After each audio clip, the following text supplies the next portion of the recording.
I returned from my business trip sooner than planned. I didn't tell my wife I was coming back. I wanted to surprise her. When I reached our street, I noticed several cars parked by our house. The yard was filled with pink and blue balloons. A banner said, "Welcome, our little miracle." I've always been the kind of guy who notices the details. The way the light hits the leaves in the morning, the subtle change in Emily's voice when she's excited, or the way our house seems to breathe with life when she's around. That's why, as I turned onto our street, the unusual sight of cars lining the road like a parade of silent spectators caught my eye immediately. It wasn't just the cars.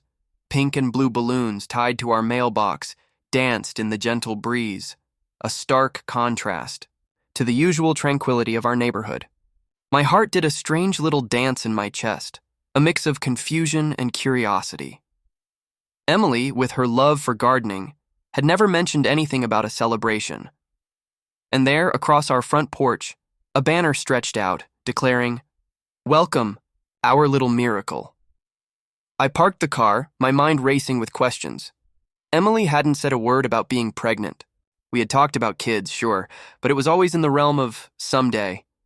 My steps towards the house felt heavy, each one a beat in the drum of my heart. The front door was slightly ajar, and laughter spilled out, mingling with the soft music, playing inside. I pushed it open, stepping into a scene that felt both familiar and foreign. Friends and family, people I knew well, were gathered, their faces lit with joy. But my eyes were drawn to Emily, radiant in the center of it all, her hand resting gently on her belly, a smile that could light up the darkest room. The room quieted as I entered, eyes turning towards me, a mix of surprise and something else I couldn't quite place. Stepping out of my car, I could hear the faint sounds of laughter and chatter from inside our home. My mind raced with possibilities, none of which made sense. I walked up the path, each step heavier than the last, the balloons swaying as if mocking my confusion. I pushed open the front door, the noise inside crescendoing into a cacophony of celebration. The living room was filled with people I didn't recognize. There were faces of joy, glasses clinking, and a general atmosphere of festivity. Emily was there, radiant in a way I hadn't seen in a long time, her smile wide as she mingled with the guests. But it was the sight of her next to a man, not me, holding a newborn that stopped me in my tracks. Who is this man, and why is he holding a baby at my house? My heart pounded in my chest, a mix of betrayal and disbelief. Emily's eyes met mine, and for a moment, the room seemed to hold its breath. She walked towards me, her steps light, her face a mask of joy that didn't quite reach her eyes. "Surprise!" she exclaimed, her voice a little too high, a little too forced.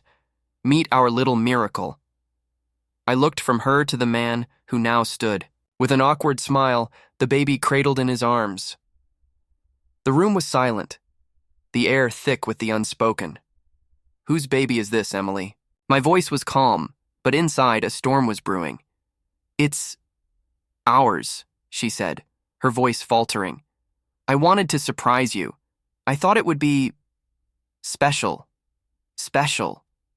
The word echoed in my mind, a hollow echo of what should have been a joyous moment. I stood frozen, my eyes locked on the scene before me. Emily's eyes met mine, and for a moment her smile faltered. She excused herself from the conversation and approached me, her steps hesitant. "Daniel, you're home early," she said, her voice a mix of surprise and something else I couldn't quite place. "Who is this?" I managed to ask, my voice barely above a whisper, pointing towards the man with the baby. "That's Mark," Emily replied, her voice now steady. He's the father." The room seemed to tilt. My wife, my Emily, had been pregnant, and I had no idea. She had carried another man's child, and here I was, the last to know. The guests, sensing the shift in atmosphere, began to quiet down, their eyes darting between us. How could she keep this from me? The weight of her words settled in my chest, a heavy stone where my heart should beat. I looked at Mark, his face a mix of discomfort and resolve, the baby in his arms a stark reminder of my exclusion. Emily's hand reached out, touching my arm gently, her touch now foreign. "I wanted to tell you," she whispered, her eyes pleading for understanding. "But I was scared, Daniel. Scared of how you'd react, scared of losing you." The room was silent, the music now a distant hum, the laughter replaced by a palpable tension. I felt every eye on me, waiting for my reaction, my decision. Why him? My voice was a mix of hurt and confusion. Why not me? Emily's eyes filled with tears, her voice trembling. "It was a mistake, Daniel. A moment of weakness. I didn't plan for this to happen." The words "moment of weakness" cut through me like a sharp blade. I imagined the intimacy, the betrayal, the nights she must have spent with him, all while I was none the wiser. The image was too vivid, too painful. "And the baby?" I asked, my voice cracking under the weight of my emotions. Emily took my hand, leading me away from the crowd to the quieter kitchen. "Daniel, I need to explain," she started, her voice trembling.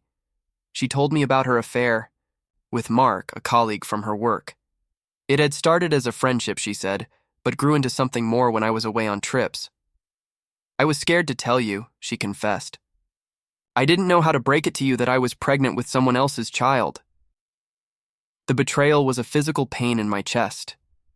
I looked at her, this woman I thought I knew, and realized how little I understood about her life when I was away. The image of her and Mark together, in moments I could only imagine, was like a knife twisting in my gut. "I didn't want this to happen," Emily continued, her voice barely above a whisper. "It was one night, a moment of weakness. I thought it would be a one-time thing, but then I found out I was pregnant." I could feel the walls closing in, the air thick with the weight of her confession. "And you decided to keep it from me? To let me find out like this?" My voice was calm, but inside, a storm raged. I was terrified, Daniel. I didn't know how to tell you. I thought maybe if I could just handle it on my own, it wouldn't hurt you as much. Her eyes were pleading, filled with tears that threatened to spill over. The kitchen felt like a confessional, the silence between us heavy with the gravity of her words. "And Mark?" I asked, my voice steady despite the turmoil inside. "He's okay with this, with you keeping it from me?" "He didn't know how to approach you either. We both agreed that I should tell you first. He's been supportive, but he's also scared, Daniel, scared of what this means for all of us." I looked at the woman before me, her face etched with regret and fear. The life we had built together seemed to crumble before my eyes, replaced by a reality I hadn't seen coming. What would I do now? The weight of her confession hung between us. I felt a mix of anger, betrayal, and an overwhelming sense of loss. "Why didn't you tell me?" I asked, my voice breaking. "I was afraid," she admitted, tears now streaming down her face. "I didn't want to lose you, but I also couldn't give up the baby." The room spun as I processed her words. The man, Mark, approached. Us, his expression one of concern. He introduced himself formally, his voice gentle. "Daniel, I'm sorry you had to find out this way. Emily and we didn't plan for this to happen." I looked at the baby, so innocent in all this chaos, and then back at Emily. The life I knew was irrevocably altered. Could I ever forgive her? The question echoed in my mind, a relentless drumbeat. Emily's eyes were red, her face a mask of sorrow. "I know I've hurt you deeply," she whispered, her voice barely audible over the distant hum of the party. "But I need you to know, I love you, Daniel. I always have." Mark stood by, his presence a silent testament to the complexity of our situation. He looked at Emily, then back at me, his eyes conveying a mixture of guilt and empathy. "I didn't mean for this to happen, Daniel. It was a mistake, a lapse in judgment." The words lapse in judgment felt like a slap. I imagined the nights they must have spent together, the intimacy they shared, all while I was away, trusting her, loving her. The betrayal was palpable, a thick fog that clouded my vision and my heart. "And the baby?" I managed to ask, my voice cracking under the weight of my emotions. He's part of me, Daniel, Emily said, her voice trembling. I couldn't just end it. I thought maybe, somehow, we could find a way to make this work. The room felt like it was closing in, the walls pressing down on me. I looked at the baby again, his tiny face peaceful, unaware of the storm he was born into. The silence was deafening, the weight of our shared history now a burden too heavy to bear. The party had long since ended, the guests having left with a sense of unease. Emily and I sat in our now quiet living room, the remnants of celebration around us. We talked for hours about our marriage, about trust, about what we wanted for our future. In the end, I decided to leave. Not just the house, but our marriage. The trust was shattered, and while I could understand her fear, I couldn't live with the deceit. Emily understood, her tears silent as I packed a bag. As I walked out the door, the balloons still swaying outside, I felt a profound sense of loss, but also a strange relief. Some surprises indeed change everything, and this one had set me on a new path, one where I would rebuild my life, alone, but with a clearer understanding of what I needed from love and trust. What would my new life look like? I read her letter in the quiet of our apartment, the walls no longer whispering secrets but echoing with the absence of her presence. Her words were sincere, but the trust was shattered. Laura, I'm sorry for everything. I'll make it right. I swear, she wrote. But could she? Could anyone? Life had taught me a harsh lesson about trust and family, but also about the unexpected ways in which support can come. Karma had indeed worked swiftly, but it also showed that sometimes, from the darkest moments light can emerge. The community's response was like a beacon, guiding us through the storm. As Tommy's laughter began to fill our home again, it was different, tinged with a new understanding of life's fragility and the power of collective goodwill. He played with, his toys, his movements more cautious, his smiles more precious.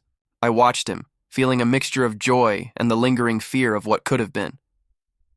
The future for Tommy and me was uncertain, but there was hope. The community had not only provided for his surgery, but had also given us a network of support, a safety net we never knew we needed. Neighbors checked in, friends offered to help with chores, and the local school even set up a buddy system for Tommy to ease his return. I often thought about Emily, her choices, and the path she had taken. Her actions had consequences, but they also sparked a chain reaction of kindness. It was a paradox, a lesson in the duality of human nature.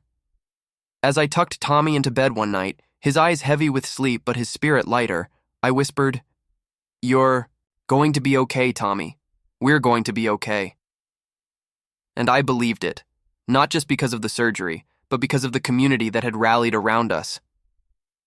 The future held many questions, but one thing was clear. We were not alone. The storm had passed, but its lessons lingered, shaping us, guiding us towards a future where Tommy's heart would beat strong, supported by the love and kindness of many. And as for Emily, her journey was her own, a path of redemption or further downfall, only time would tell. But for now, we had each other, and that was enough. Don't forget to subscribe, like, and comment if you enjoyed this story. This will help us create more engaging stories for you.